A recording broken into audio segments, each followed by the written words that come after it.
जय हिंद everyone. Welcome to study with हेकी। क्या हाल चाल, कैसे हैं आप सभी लोग? आई होप आप लोग बहुत ही बढ़िया होंगे एंड आप लोगों की पढ़ाई लिखाई बड़े ही अच्छे से चल रही होगी।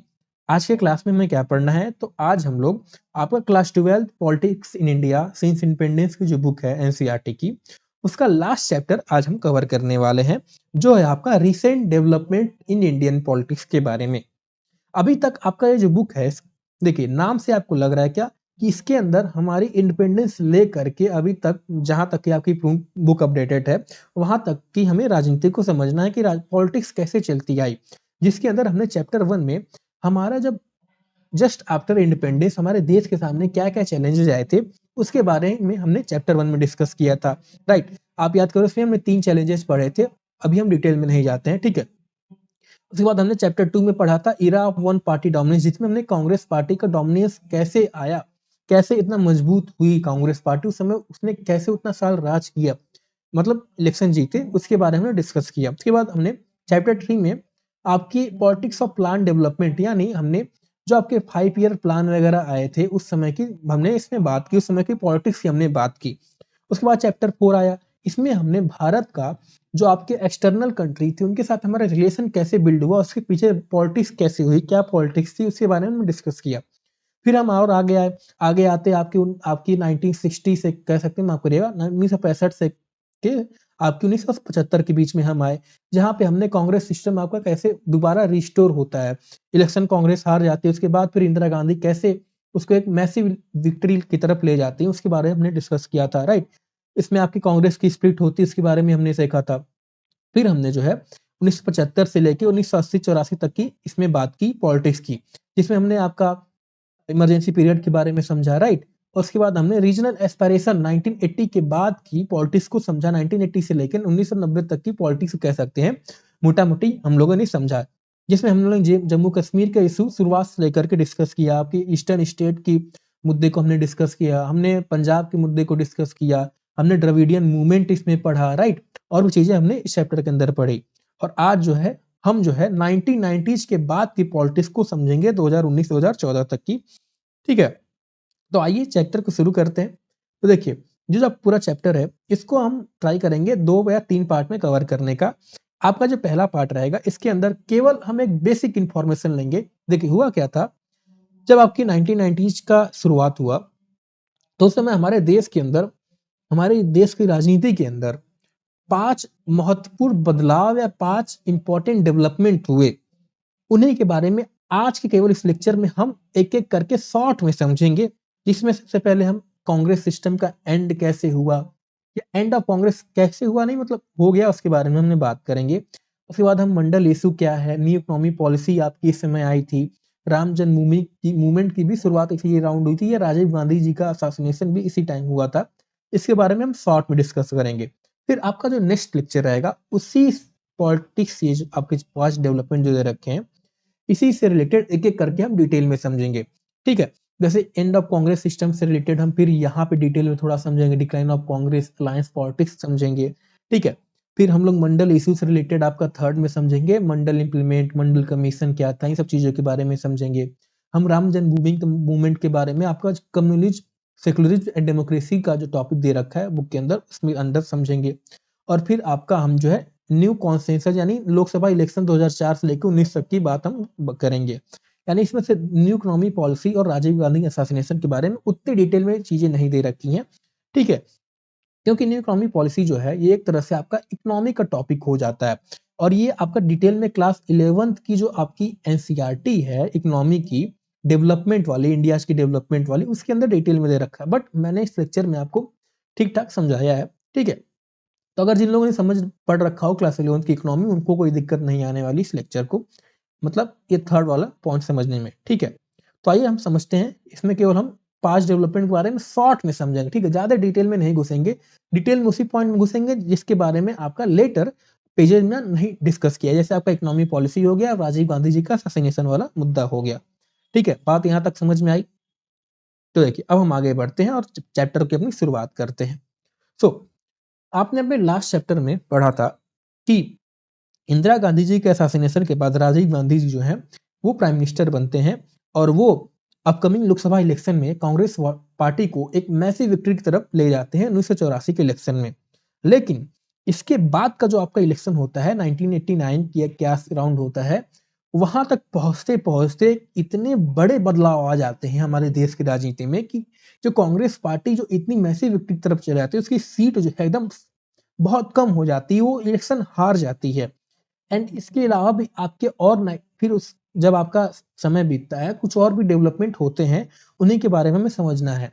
यानी as the decade of 80s, मुझे आई होप आपको ये नहीं लग रहा हो कि मैं बहुत तेज जा रहा हूँ, ठीक है? बिकॉज मैं लाइव तो पढ़ाता नहीं है, तो आइडिया नहीं लग पाता कि तेज जा रहा हूँ स्लो, ठीक है? अगर आपको लग रहा हो मैं बहुत तेज जा रहा हूँ, तो आप एक बार मुझे कमेंट में बता देना, मैं आपको अगले लेक्चर में और स्लो पढ़ाने का ट्राई करूंगा, ठीक है? तो आते हैं अपने टॉपिक पे। So, as the decade of 80s came to a close, the country witnessed five developments that were to make a long-lasting impact on our politics, और ये impact आज की राजनीति के अंदर भी आपके देखे जा सकते हैं, ठीक है? तो आइए भैया, पहला था आपका क्या डेवलपमेंट था? डिक्लाइन ऑफ कांग्रेस डोमिनेंस या कांग्रेस सिस्टम का अंत होना, ठीक है? So the most important development इस पीरियड का था, यानी 1990 के राउंड का था, वो था कांग्रेस पार्टी का 1989 के लोकसभा इलेक्शन में हार जाना। अभी मैंने आपको बताया कि जस्ट 1984 में प्रीवियस इलेक्शन में ही राजीव गांधी के द्वारा जब लीड कर दी की जा रही थी, उसी इलेक्शन में 415 सीट क्या है कांग्रेस पार्टी हासिल करती है, ठीक है?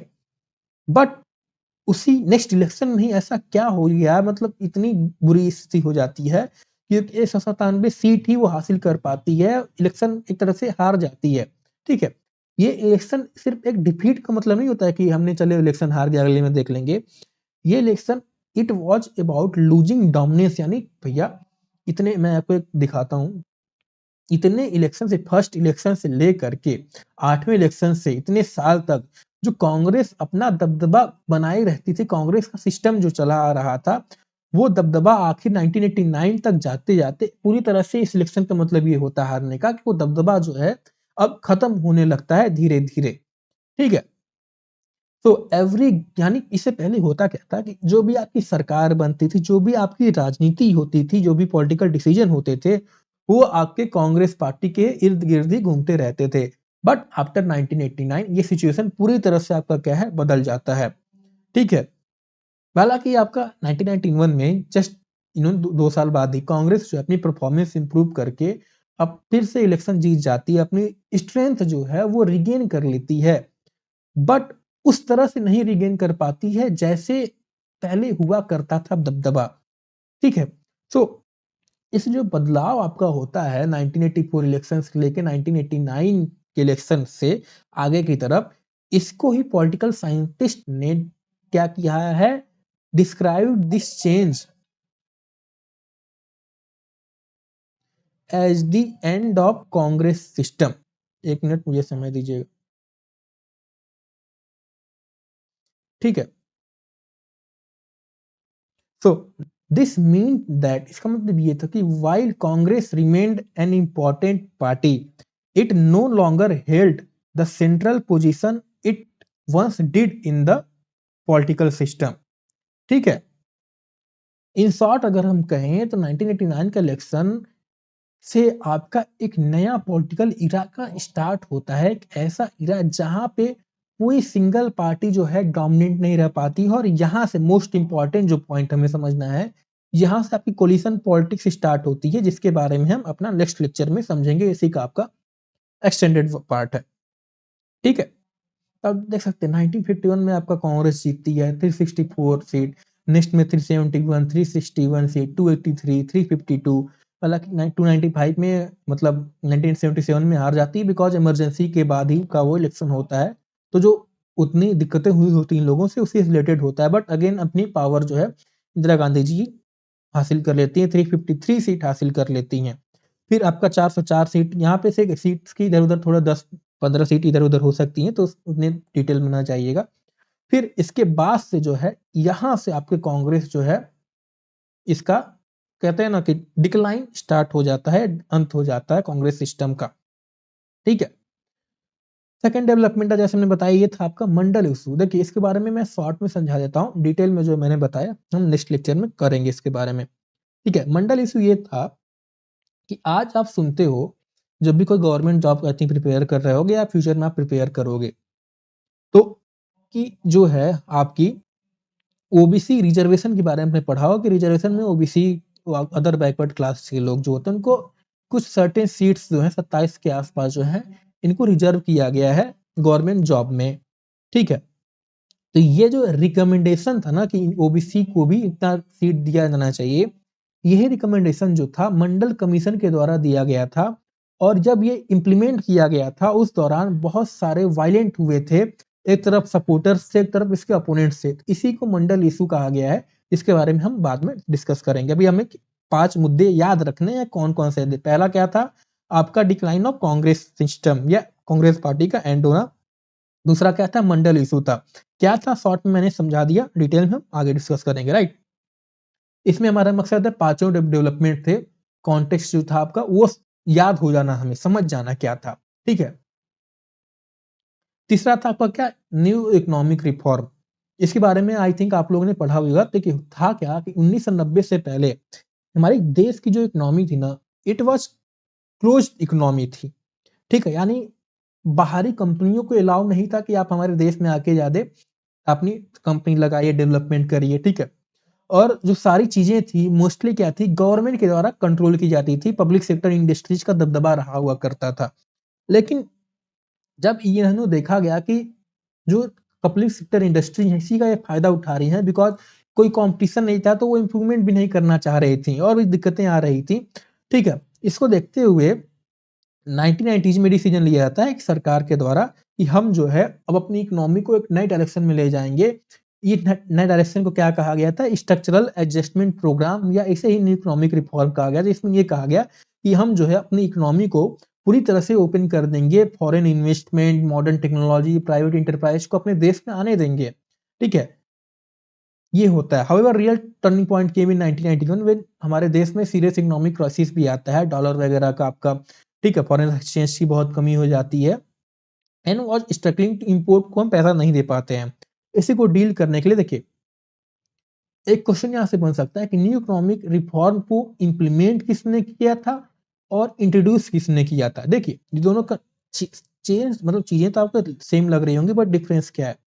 डिफरेंस ये है, इसको इंट्रोड्यूस किया गया था राजीव गांधी जी के सरकार के अंडर ही, बट इसका इम्प्लीमेंटेशन जो है वो पीवी नरसिम्हा राव की and finance minister doctor Manmohan Singh द्वारा किया जाता है। ठीक है, जिसे आपका एलपीजी यानी लिबरलाइजेशन, प्राइवेटाइजेशन एंड ग्लोबलाइजेशन के नाम से जाना जाता है कि इंडियन इकोनॉमी को खोल दिया जाए, इसे और कॉम्पिटिटिव बनाया जाए, फॉरेन इंडस्ट्रीज को इनवाइट किया जाए कि आप भी आइए, सेटअप करिए, ताकि जो इम्प्रूवमेंट हो हमारी इकोनॉमी की हो सके, कंपनी की जो प्राइजेज है मोनोपोली ना रह जाए इंडियन कंपनी की, राइट?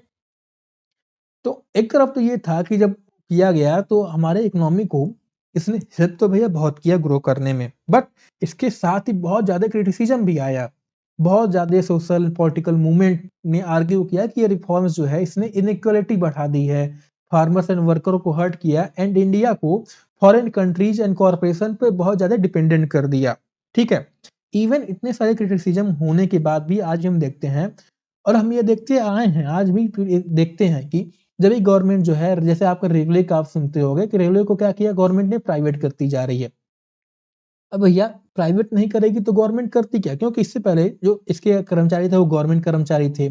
उनको क्या था कि भैया अगर हम काम भी नहीं करेंगे तो हमें नौकरी से नहीं निकाला जाए, क्योंकि गवर्नमेंट पे थोड़ी जॉब सिक्योरिटी रहती है। तो ये काम नहीं करते थे। रेलवे क्या, अगर आप कुछ साल पहले ट्रेवल किए होंगे तो रेलवे में टॉयलेट, हालाँकि आज भी उतनी सुधार नहीं है, बट पहले से ज़्यादा सुधार है कि रेलवे में टॉयलेट्स वगैरह बहुत ज़्यादा गंदे होते थे, पानी नहीं रहता था। ठीक है, ये सब चीज़ दिक्कतें आती थी। बट जैसे प्राइवेटाइजेशन का थोड़ा हुआ तो क्या हुआ, ये सब चीज़ें जो है इम्प्रूव हुई, रेलवे की सर्विसेज जो है थोड़ी फास्ट हुई। ठीक है, बट इसके तरफ क्रिटिसिज्म भी आता है कि सरकार जो है सब बेच रही है प्राइवेट को। ये सब क्रिटिसिज्म हमें देखते आ रहे हैं। ठीक है, तो वाइल ऐसे क्रिटिसिज्म के साथ भी every government in 1991 whether led by Congress और अदर पार्टीज, ये ध्यान दीजिएगा, has continued to follow this economic policy showing that this change were permanent and deeply rooted in India's development path. ठीक है, तो पहला क्या था, अगेन मेरे साथ रिपीट करेंगे, डिक्लाइन ऑफ कांग्रेस सिस्टम, दूसरा क्या था आपका मंडल इशू, थर्ड क्या हो गया आपका न्यू इकोनॉमिक रिफॉर्म, जिसके बारे में मैंने आपको समझा दिया। अगर और डिटेल में आपको पढ़ना हो तो आप क्लास 11th की इकोनॉमी की बुक रिफर कर सकते हो, या नेट भी आपके साथ अवेलेबल है आजकल तो भैया, एआई का जमाना है, चैट जीपीटी वगैरह आप जो है यूज कर सकते हो। ठीक है, फोर्थ जो आपका मूवमेंट डेवलपमेंट माफ करेगा था वो था आपका राम जन्मभूमि टेम्पल मूवमेंट से रिलेटेड, जिसके बारे में डिटेल में अभी मैं आपको आई थिंक आपको पता होगा, बट डिटेल में इसके बारे में हम जो है नेक्स्ट लेक्चर में कवर करेंगे। अभी तक बस नाम आप जान कर रख ले कि हाँ ये चौथा डेवलपमेंट था राम जन्मभूमि टेम्पल मूवमेंट के नाम से। ठीक है, और फिर पांचवा और जो आखिरी आपका डेवलपमेंट इंपॉर्टेंट था वो था राजीव गांधी जी का ट्रैजिक असैसिनेशन होना 1991 में।